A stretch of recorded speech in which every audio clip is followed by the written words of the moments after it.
Welcome to Mark My Words, a show that searches for the fork in the road in life, the place where the turning point in the journey of entrepreneurship and life can be found.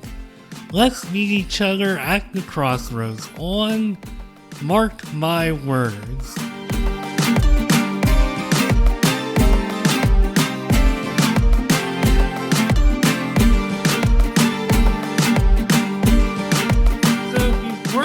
Corporate America as long as I have, which is 20 plus years now, all you have to do sometimes is read something and you can tell that that person, even without looking at anything else, that they have very similar corporate experience.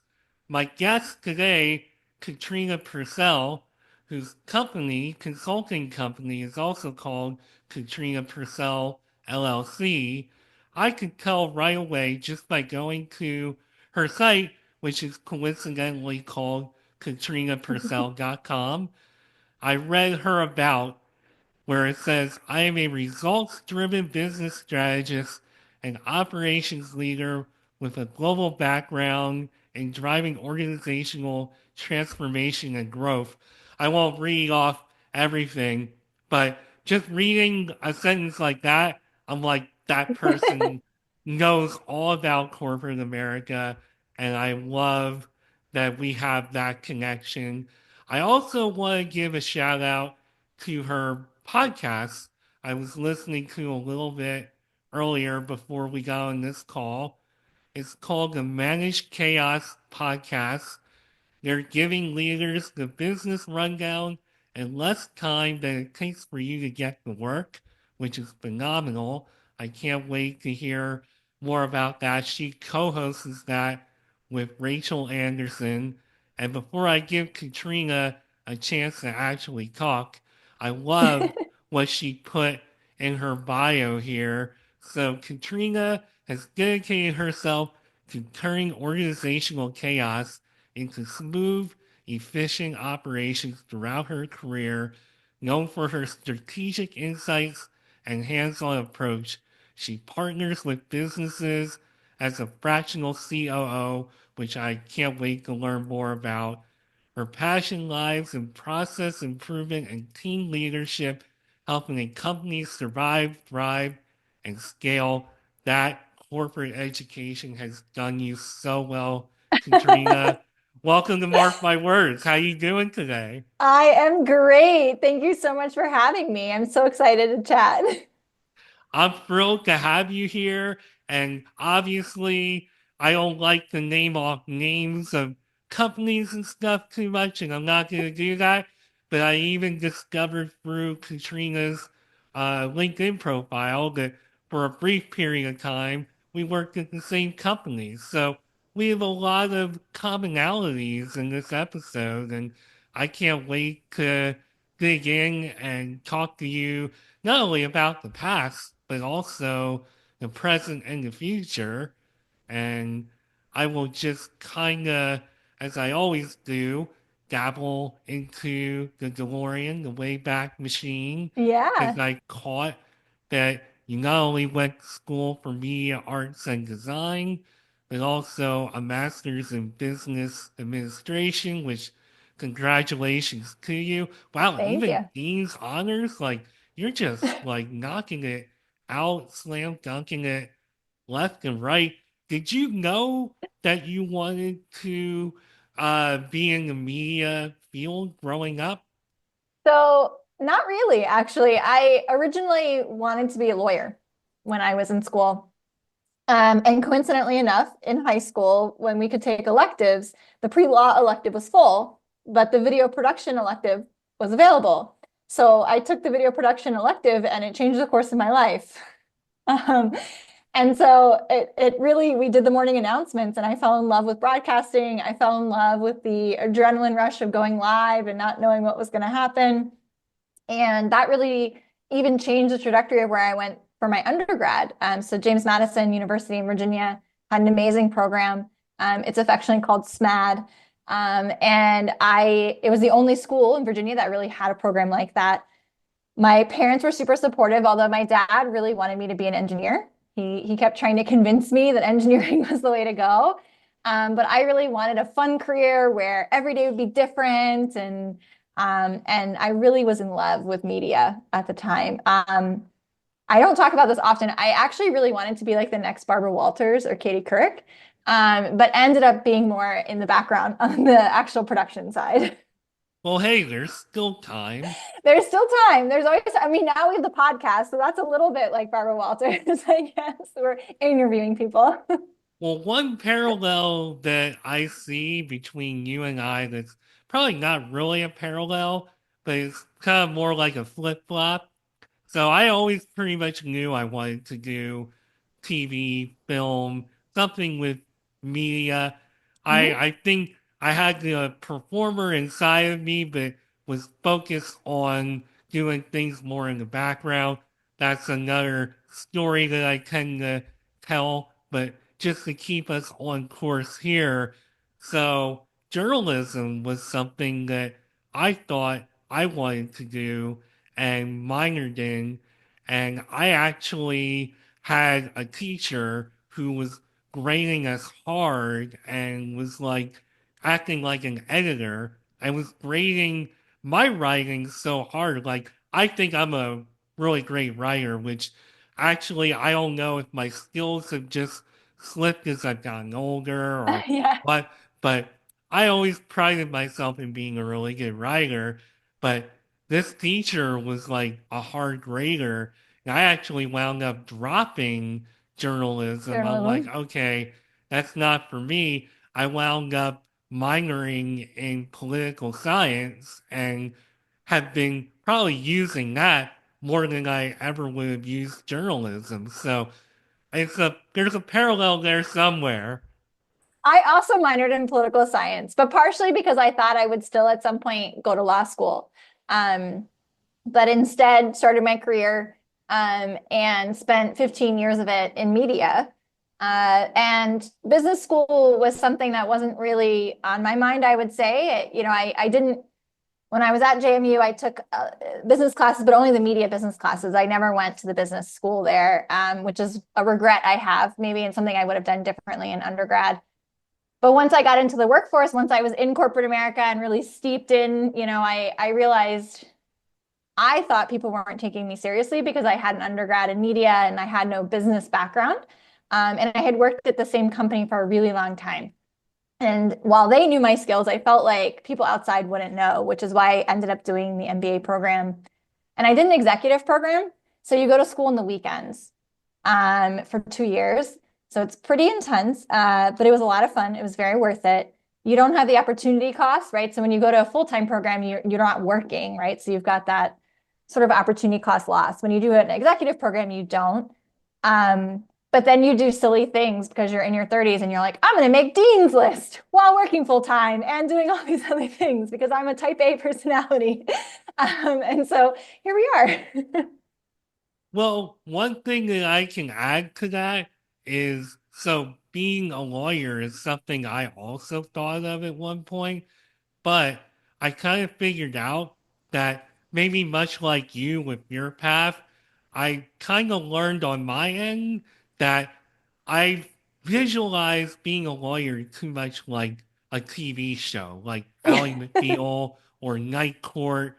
And when you Yeah. actually watch a real court proceeding, it's not like that. It's not fun and games. It's not Harold T. Stone doing magic tricks. It's not Ally McBeal and the unisex bathroom and all the Yeah. quirky stuff going on. It's not the practice or whatever other law show you want to call out. So I kind of figured out over time, okay, it's good that I didn't do that. It's amazing what the world will teach you. So you know who Yeah. you are, but the world will teach you something too. And I think that's something that you also seem to experience through your path. Yeah, I think it's so important to say yes to opportunities and also to listen to people who have been there, done that when they say, hey, you would be great for this and kind of lean into it a little bit. And that's how I discovered that I really loved making things happen. I liked making things work. I'm an oldest child. My dad, to be fair, was probably right. I should have been an engineer. I've spent my whole career working more on the technical side of things. I like to make things happen. I like to figure out how they work, and I like to inspire other people to make things happen. I didn't know that that was a job in high school. And people are like, what do you want to be when you grow up? Right? Like, doctor, lawyer, and I think there's so many other jobs out there. And so my career has not really been a ladder, I would say. I like to call it more of a jungle gym. There's a bit of swinging, from here to here, some lateral moves, but always searching for something new to learn or somewhere new to have an impact. And I think that makes you a better, more well-rounded person. It's not as common, right? People want to climb that career ladder, but I think there can be value if you find joy in learning new things, in kind of making lateral moves or in changing companies and making a more of a lateral decision. Well, you really know how to put things between Friday Junior and my career is like a jungle gym. That would be a great way for me to describe my own career because it definitely hasn't been a ladder. It's Yeah. definitely been more of like a jungle gym. And you really have like a smart way of putting things. I almost want to hire you to just follow me around and so you can just point out that's how you should think about this. That's how you should. Thank you for that. And That's why companies hire me. well, let's talk a little bit about your transition into Mhm. being a entrepreneur. When did you get to a point? I mean, you got the MBA in business administration. When did you get to a point where you said, you know what? I want to be an entrepreneur. I want to help entrepreneurs. I want to have a podcast. Tell the story. It evolved over time. It was not something, where real young, I was like, oh, I'm going to own my own company. That was never something I had thought of. After getting my MBA in 2019, I left where I had been for a really long time and I made a switch out of media, and started working for technology companies. The pandemic hit. It was kind of a hectic time. We decided the company I was working for did an IPO, so an initial public offering. And I was chief of staff for that, which was so much fun. And I learned so much. And then realized working for a public company is so boring. And so I left to go work for another startup. And in working for that startup, I realized that my skills were so sort of broad, but also deep at the same time. And so I could actually help more than just one company, right? Working at one company kind of limited me. It would be better, and I could sort of force multiply if I worked for multiple companies. And so in 2023, I thought, okay, what could this look like? And I sat down with my husband and I said, let's think about it. And he had been pushing me for almost 2 years to go out on my own. Constantly, right? You should start your own company. You should start your own company. And when I mentioned it, he's like, yes, I've been telling you forever to do this. You just don't listen, which is frequently some of our conversations. So having, a supportive partner, right, who really pushed me and had confidence in me helped. Um, it it really was born out of wanting to create more of an impact, have more ripples going out into the world where the things that I was doing were impacting more people, more than just my immediate coworkers. And so that's really kind of where the passion came from, and where the idea came from. I love process. Most people hate it. I love process. I love fixing things. I love taking chaotic scenes and making them, hum. And that's oftentimes not what people like to do. And a lot of founders hate it. And so the COO role is typically a very backseat role, right? The founder is the one who's out there, who's talking, who's, the face. And the operations person is really just there to get it done. And that's me. I like to just get stuff done. And so that's sort of where the idea for the company came about. And that's what they would define as a fractional COO, correct? Yeah, so fractional means that you either don't have the money to afford a full-time COO or you don't necessarily need one yet. And so what it is really either getting processes set up for a time period. So sometimes I come in when they haven't hired anyone in an ops role, or they have someone who's pretty junior and they want someone to mentor them and kind of get them ready for that next level. Or in a time of transition. So maybe they've had someone leave. They're not really sure what they want to hire in the next person.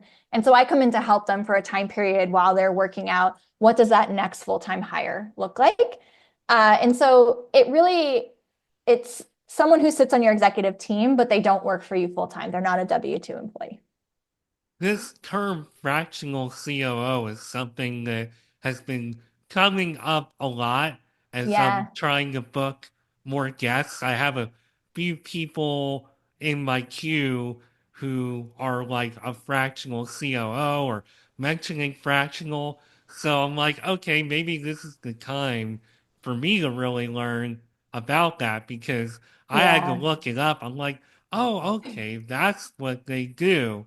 I didn't know that. I didn't know that being a fractional COO actually was another way or another corner or category of like entrepreneurship. So like, wow, that's something I want to learn more about. Yeah, so fractional CMO, I think, has been around a lot longer because I think people have felt more comfortable that you don't need a full-time marketing person in the early stages. Fractional COO and fractional, chief of staff roles are somewhat newer because I think people really feel like to do operations, you have to be in the business. But to be fair, I don't think that's necessarily the case, especially in the early days. I think a lot of companies have the same exact problems. Most of it is not unique. They want to feel like it's unique, but it's really not. They're trying to motivate their people. They're trying to, deliver consistently. They're trying to make sure their customers are happy. It's all the same things. And most of the companies I deal with don't have documented processes. And you don't need a full-time person to do that. You need someone who can come in, who already knows how to do it, who can do it quickly for you, get it done, and then hand it over to someone whose full-time job is to make sure that people are following them. That's a very different skill set than building the process from scratch. That's really interesting because I know in my role at the company we will not name for trademarking reasons, there was a point where I was kind of like the fractional COO of like our department with some things. I was really kind of digging into certain things that we wanted to like improve Mhm. upon. And I can elaborate on that a little bit once we're done. I don't want to like say too much of what that entailed or whatever, but I really enjoyed doing that. Now at this stage, I don't know if I could like do that because all that knowledge. I mean, I left that company almost 10 years ago, so all Mhm. that knowledge, I think a lot of that I would really have to dig deep to get in the groove with that. But what issues do you see, and can you like relate it to things that you've experienced or already know? I gotta imagine that you can. Yeah, a lot of startups are in the early stages, they're so busy just trying to become successful, right? So they're cobbling things together. They may not have a team, or they may just have like friends that are helping them, or they may have one or two hires, but they really actually feel like they don't need a process because the team is so small, right? And they're just trying to make things happen. They're just trying to be successful. So they're trying anything. And it doesn't matter if it fits with their ethos, it doesn't matter if it's scalable. They're just trying to make it happen. And where they struggle is the point where that's their method of working and they start to sign bigger clients or they start to actually make it. And then at that point, they realize, oh, wait, we need to go back and actually document processes. We need to think about what is scalable and what makes sense.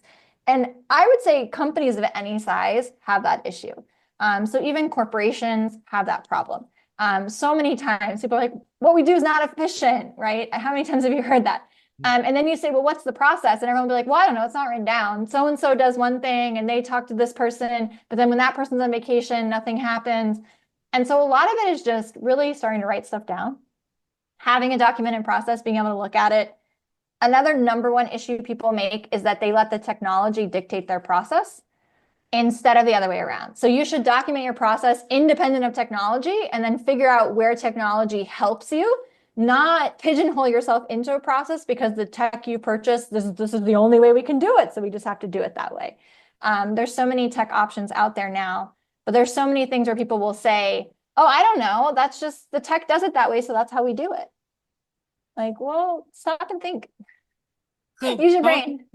talk a little bit about the role of, you mentioned a lot about technology and people wanting to rely on that. How much of a challenge is it to get people to understand that they also need to kind of put the technology aside sometimes and just think more like a human being when it comes to some of this stuff? Is that like even a problem? It is a problem. I think, especially when you're doing a lot of change management. So if you're implementing new technology and you expect that your team is just going to drop one thing and pick one thing up, and in your mind, you've done an evaluation and you know why this is valuable, but you haven't communicated it to your team, they're probably really attached and don't want to give up that old thing that they had because it's familiar and it feels good. And so we don't always, as managers, spend enough time with our team explaining why we need to make the technology change, what that looks like, and how it affects them, and what part of the process it's going to help.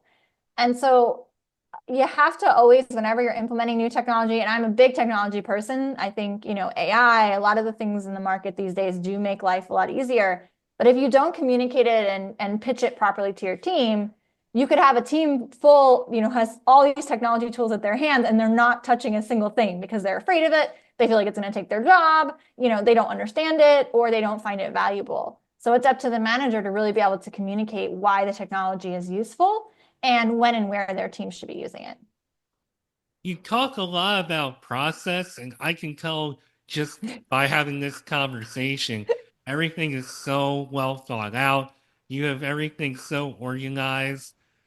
Talk a little bit about when it's chaotic or when it's Yeah, difficult to get people on the same page as you. I'm gotta imagine with your personality, it's probably frustrating.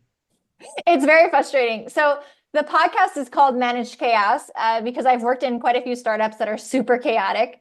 And one of my coworkers told me that I manage that chaos better than anyone. And so, we talked a little bit earlier. I like to get things done. The complicated part there is that you have to be able to get things done through other people. That's real leadership, right? Leadership is not going and doing all the work yourself. Leadership is leading other people to do the work, which can sometimes be difficult when they don't move as fast as you, or they don't pick things up as quickly, or if they have a different motivation style than you do. And in startups, that can often be the source of chaos. I find that the founders themselves are normally the source of chaos. A lot of what a COO's job is to sort of manage the founder, right? Like what's possible, how are we driving our team into the ground because we're doing too many different things all at once. The best thing that I can say for managing chaos is to actually sit and listen to the people.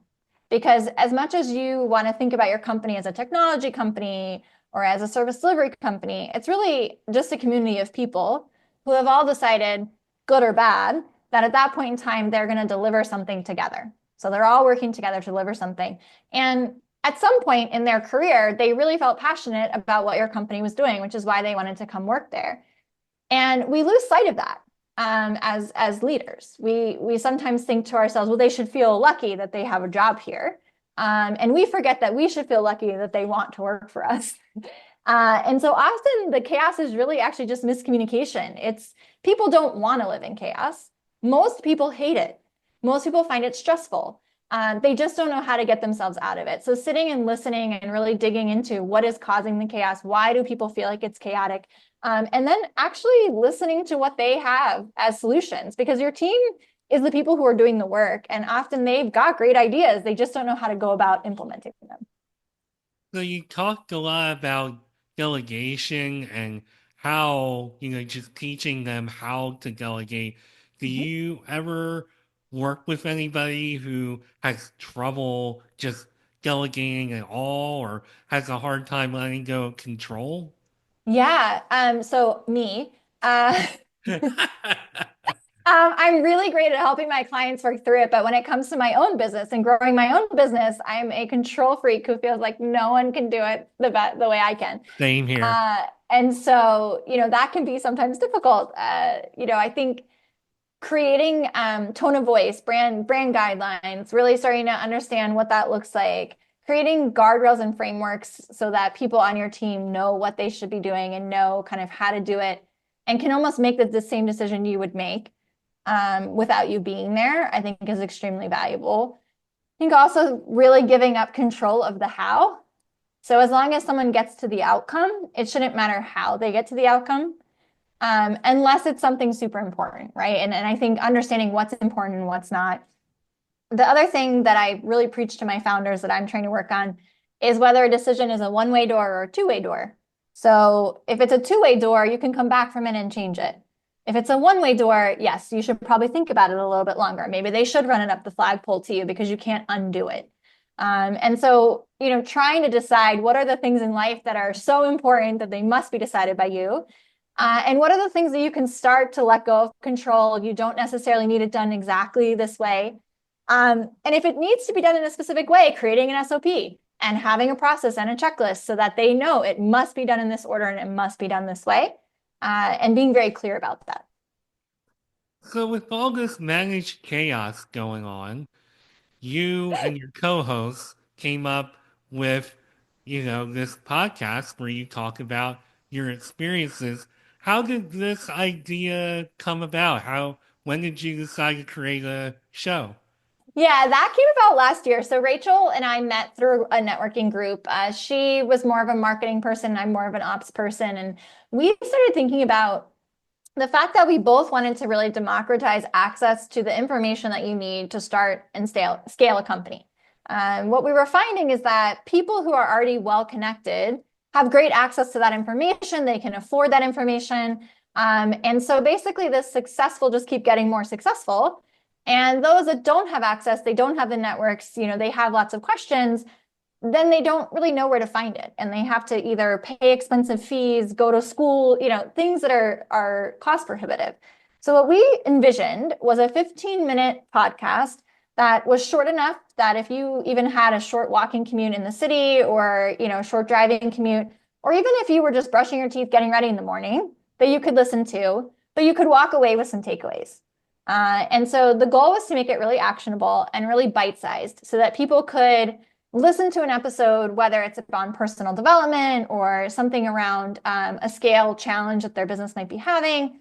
We just this week had an episode about search engine optimization, right? So topics that are relevant for people who are trying to build businesses, whether they be startups or small businesses, and really make it consumable, not above their heads, right? Like making it very easy for them to walk away and say, hey, I can actually take this and apply this to my business today. This might be one of the most organically created podcasts that I know of because I think for a lot of us, and maybe when I say a lot of us, I'm just speaking for myself, but for me personally, it was like, okay, I wound up just a little bit of backstory on me. I started going to LinkedIn Local when I was still in the DC area, and there were a couple of meetings where they talked about content creation. This is back when a Mm-hmm. lot of that was new to everybody. Like, wow, I can create my own content. And I had a couple people come up to me and say, hey, you should think about creating your own content. And one or two or couple people even mentioned a podcast. And I'm like, well, what the heck am I going to do a podcast about? Like, what do I really know? I don't want to do one, just the Mark Schmidt podcast. And one week I'm talking about, I don't know, your golf Yeah. swing, and then the next week I'm talking about like mental health, just stuff that doesn't. I mean, I guess that could fit, but you know what I mean. And Yeah. so I had to think about it for a little bit, and came up with the idea of talking to entrepreneurs, and one thing led to another. So I feel like it doesn't always come as organically as I feel like your idea came. So, A, I'm a little jealous of that, and B, I'm even slightly jealous of the fact that you have a co-host, even though I love doing this on my own. But I've thought about having a co-host. Is that difficult? It seems like you two work really well together. Yeah. So the funny part is when we first started recording, so most of the first season, we actually had never met in person. We had only met online. We met in person for the first time in May, which is when we kicked off and kind of launched, but we had already recorded like 4 months of content leading up to that. Um, Having a co-host for me is very good because it pushes me outside of my comfort zone. There are some times where, especially Rachel does the editing. I think if I Oh, did the nice. editing, we would never release an episode because I'll say, "Oh, I hate how I said that," or "I don't like how I looked here," or and so I think having a co-host helps to kind of push you to get the content out and really not be so nitpicky or hypercritical of yourself. The other thing is that we can bounce ideas off each other, which if you're doing it yourself, you can kind of feel like you're in this like solo echo chamber sort of. And I think a lot of entrepreneurs feel that way, right? Which is why we seek out networks and we seek out other people who are kind of in the same situation as us, because when you're working in corporate America, you have coworkers and you have people who you can kind of talk to about challenges or complain to about your boss. And when you're running your own company, you got to create your own network of people to do that, even if you're just complaining about yourself and how, your work schedule. But I think where it gets tricky is scheduling, right? So we both run our own companies. And so sometimes, it's hard for us to try and find time for recording, which is also why we did the short episode length. Um, it's sometimes we have disagreements. I would say generally we're on the same page. We have an agreement, a signed agreement between us. We flip a coin if we can't agree, because generally we both have great ideas and it's just kind of one way or the other. Or sometimes one of us is kind of pushing the other out of the comfort zone and we know it. And so we just kind of go with it. And so I think it's really valuable. It also means you're not on your own, right? Like you're putting yourself out there, but you have someone with you. And that's something that's like a theme that comes up a lot with just entrepreneurship is that feeling of, it's you. Unless you do Yeah. have a partner, you're pretty much on your own. And Hmm. it can be lonely. And I know for me, it can feel like a lonely thing, but the fact that I'm talking to all these great people really kind of washes that out. Like you always have Yeah. something to look forward to. But the one thing that I do want to pick out is so organization for me, just running this show by myself is Hmm. everything because before we even got on this call, even leading up to today, and even before we actually got on like today, it's like I'm doing research, I'm Hmm. thinking about what I want to talk about, the direction I want to go in, and there's no editing with this unless you're counting the in and out point and the intro and the outro that is already created and shorts. I've gotten into creating shorts. So Yeah. that's it. So as somebody who was born with a cleft palate and lip, I'm gonna look the way I look. I'm gonna sound the way I sound. And I'm in my mid 40s, so I'm very comfortable with that. And I just go into it like, okay, pretty much anybody I have on this show automatically is gonna sound better than me. So I'm, and maybe that's a little self-deprecating, but that's just kind of like my thought process and attitude. So, for me, I guess the point is like I'm not really that nitpicky, Hmm. and because I run everything a certain way, there most likely shouldn't be any editing, especially now that I hit the mute button when I have to cough, which I'm gonna have to do in 2 seconds.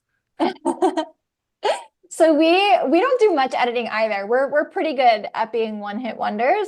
But there's every once in a while that we take a pause, and we've gotten better at coming back into it. Our flow is very organic. We sort of set up three kind of points that we want to make sure that we kind of get to, but we don't script the whole thing.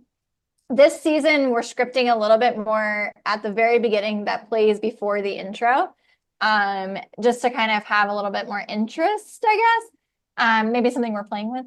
We did this year actually get together in January to set up like 6 months of content where we said, okay, what are we recording each week? Like when are episodes airing? What is that going to look like? Which is a lot more than we did last year. Last year, we were kind of flying by the seat of our pants. We were like, what are we recording this week? Who knows? And so this year, we've tried to be a lot more structured with the content and also getting more guests. So last season, we only had 2 guests at the very end.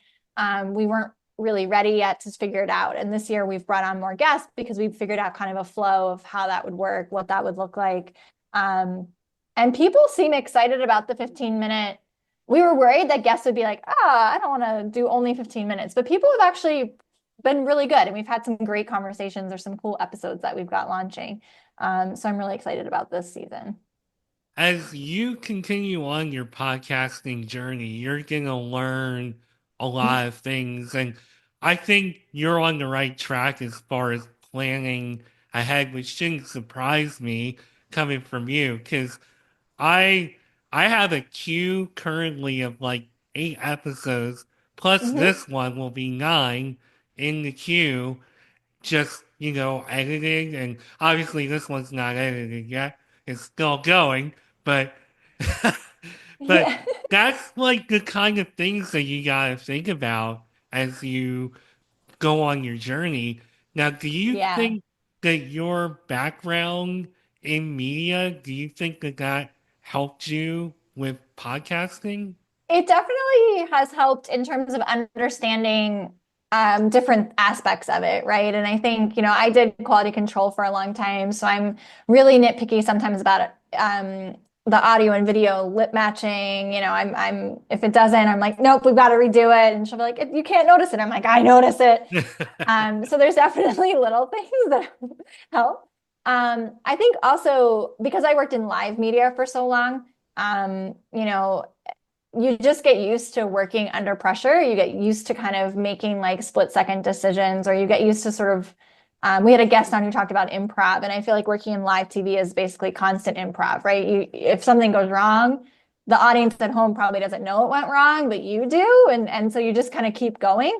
And so I think that really helped a lot, right? It's the control room might be screaming at you, but you're still flipping through the graphics like, well, it's okay. No one noticed it was misspelled, I promise. You kind of just learn to go with the flow, right? Things you realize it's not brain surgery and no one's going to die if things get messed up. So I think it's a good perspective to kind of have on life too. Yeah, I feel like all my experiences in television over the years have been very helpful to me, and just driving that point home, whether it was in college or just out in the field working, audio, quality of audio, whether it's video or just audio, Yeah. is just hugely important. And the best feedback that I get technically from people, and I guess the feedback that means the most is when people say, "Wow, your audio sounds good." I'm just like, "Yes, I love it." Exactly. I love when we get positive feedback. We spiced up the intro and we changed our logo this year. And it's like, does anyone notice? And we got some feedback, and people were like, "Oh, the new logo is so fun." And it's like, you just love it, right? You're like, "Oh, yes," because you spend so much time thinking about it and like really like, how are people going to receive this? And then you worry, right, that they get it and they don't even realize all the time and effort that went into it. But it's nice to always, and that's why I try to always give feedback to people. Well, before we get too far to the end here, there's one topic that you talk about a lot, whether it's on Podmatch or uh, wherever else I'm reading up on you here, Yeah. but you did Iron Man, I did, and yeah. there's something that I think we have in common that you referenced a couple times, and I just want you to talk about that experience because I'm curious, and partly I want to actually like see if we have this one thing in common because I think we do. Yeah, so an Ironman is a triathlon. For those that don't know, it's a 2.4 mile swim, followed by a 112-mile bike ride, followed by a marathon because why not? All in one day. I was not a super athlete growing up. Both my siblings were pretty shocked when I said I was going to do this, but my old boss, actually from the company where we worked together, who is still a very good friend of mine, said, "I'm going to do this Ironman. Do you want to do one?" And I was like, "Well, what is it?" And she's like, "Well, we're going to swim." And I was like, what now?" And she said, "You grew up with a pool." And I said, "Well, I know how to not drown, but I have no idea how to actually swim." And then she goes, "Then we're going to bike." And I was like, "Well," and she goes, "What?" I said, "When I tried to learn to ride a bike, I used to jump off. Like my dad said it was the most frustrating experience. So if anytime I felt like I was in any sort of peril, I would just flail myself off the bike and end up more hurt than just falling." And she goes, "Then we're going to run." And I was like, "I don't run for fun. It's not going to happen." And so first thing she did was get me addicted to running. I ran a half marathon and I crossed the finish line with her, and like just the sheer enjoyment. I think it's the best thing you can do as a type A person is like run a race because you'll just keep doing it. People are cheering for you. It's so exciting. So I had to sign up for swim lessons and learn how to swim as a 30-year-old in New York City. Little children were like fishing, just little fish swimming right by me. And I was like, what do I do now? And how do I do this? And then, got a bike. Of course, the same person who convinced me to do it sold me her bike because she wanted to upgrade. So she convinced her husband.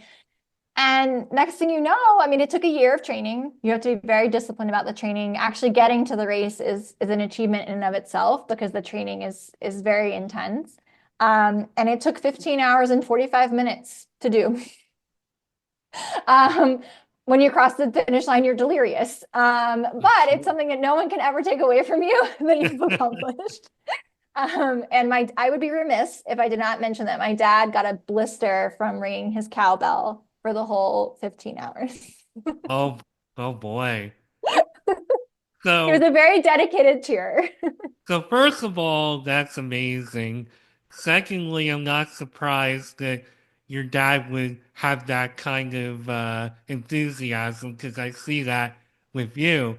But the fact that you were mentioning that you couldn't swim, that stuck out to me because somebody very close to me keeps telling me that, you're crazy, you can swim. But I've always had like a really hard time Yeah. swimming and keeping myself afloat. And I have some theories on why that is. I had like an emergency surgery when I was like 3, 4 years Oh, old, wow. where scars on my belly and, just, yeah, it was not good. I don't know if it's from that or what it is. I'm not necessarily like, I guess if there is any fear of water, it's because I don't feel confident in my Yeah. abilities. But yeah, I've always had like a hard time.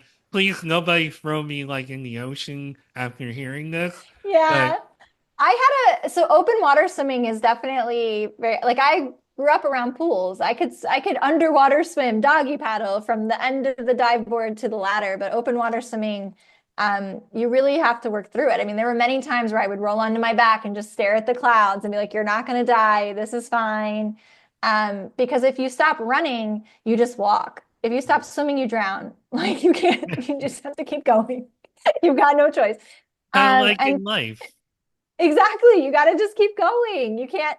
And so I think it was hard. It was really hard. And to this day, I enjoy helping people learn to swim and get over that. You don't get over the fear. You appreciate the fear. The fear is there for a reason. You don't have to be fearless. You have to be able to do it despite being afraid. Learning to swim and doing all those open water swims. Every time I go into open water, I have to give myself a little pep talk. I have to remind myself, okay, where's the closest canoe that I can get to? I don't want people to feel like, oh, you just wake up one day and the fear's gone. Like that's not how it works. You just learn how to manage it. And I can't think of a better way to end this conversation than that. So let me go ahead and cough real quick again. Okay, no problem. You're going to ask me where to find me, so I'm going to help you I out am. there. Yeah, Yeah, there you go. here See, you I'm go. on You it. ask your own question. Let's do it. So you can find me, you already mentioned it, KatrinaPurcell.com. I try to make things super easy for folks. The Managed Chaos podcast is on Instagram. You can see my dog and my cats featured there, as well as my co-host, Here's My Cat, is going to come join us. And I am on LinkedIn as well. Just you can search Katrina Purcell and I'll be there. I think you might have a similar cat to what I have. I got kind of a look at him there. Yeah, I have a cat who kind of has the same color scheme, for lack of a better Yeah, way to put he's it. he's gray and white. All of our animals in this house are gray or white or yeah. So but he's a bit needy. This is Pistachio. He's a bit needy. Yeah, my cat is Jack Jack. He is 14 this year. Oh But wow. yeah, he's not gray and white. He's more like amber or light brown and white. Okay. But just the peek that I had of your cat, I was like, boy, that looks like Jack Jack. He's Well, over here. He wants his pets while I'm busy. well, look, Katrina, this was a ton of fun. You are a real joy to talk to, and I wish you continued success with Katrina Purcell LLC and the Managed Chaos podcast. Thanks for Thank taking you. time out of your day to talk to me on Mark My Words. Thank you so much for having me. I really enjoyed it. Yeah, I had a blast. Thanks for being here. Thank you everybody for tuning in. I'm Mark Schmidt. You just listened to Mark My Words. I'll see you next time.